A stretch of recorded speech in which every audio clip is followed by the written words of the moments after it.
Using the quadratic formula, we can now factor ax squared plus bx plus c equals 0, where the x is equal to negative b plus or minus the square root of b squared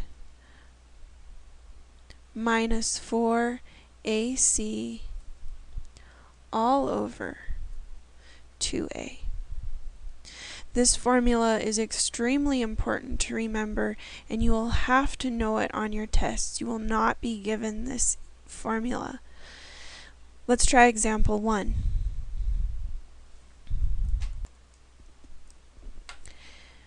Since we're trying to solve for x, and we know the formula, we can find the different pieces.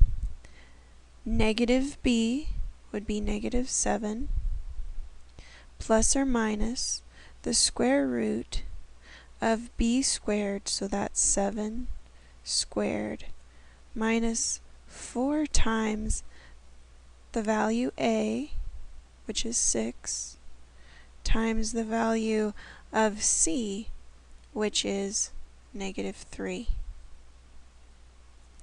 all over 2 times the value of a, which is 6. Now we need to figure out what the actual simplification comes out to be. Negative 7 plus or minus the square root of 49 minus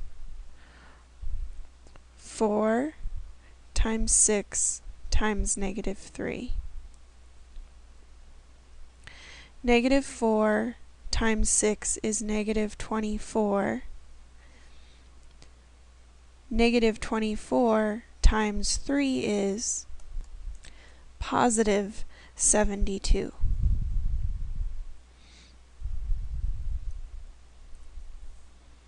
All divided by 12.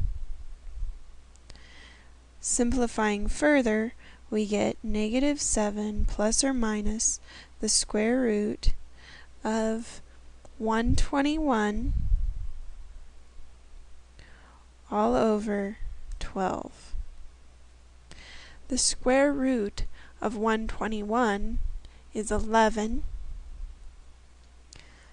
So in the numerator we have negative 7 plus or minus 11 all over 12. Negative 7 plus 11 is 4 over 12. So that's the first option.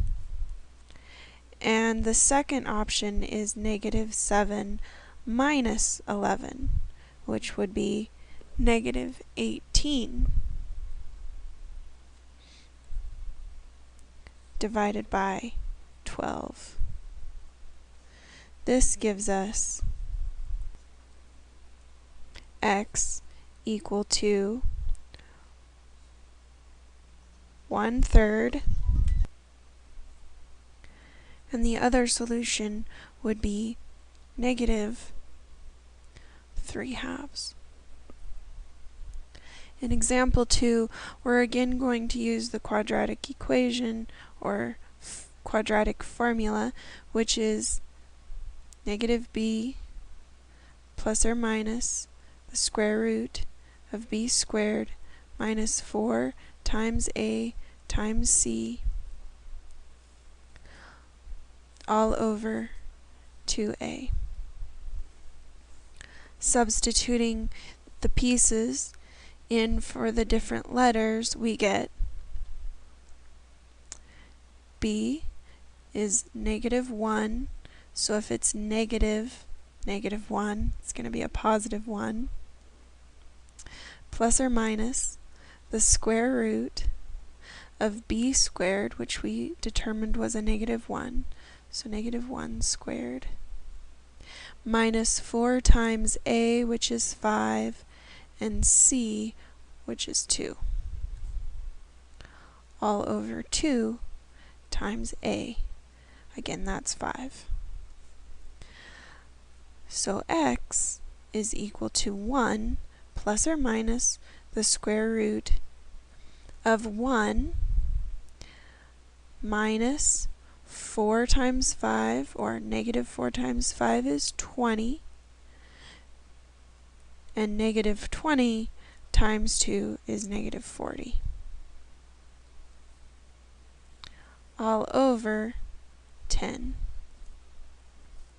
Notice that in this particular instance, you don't end up with a nice answer. You actually end up with an imaginary number in your numerator. We're going to have 1 plus or minus the square root of negative 39 all over 10.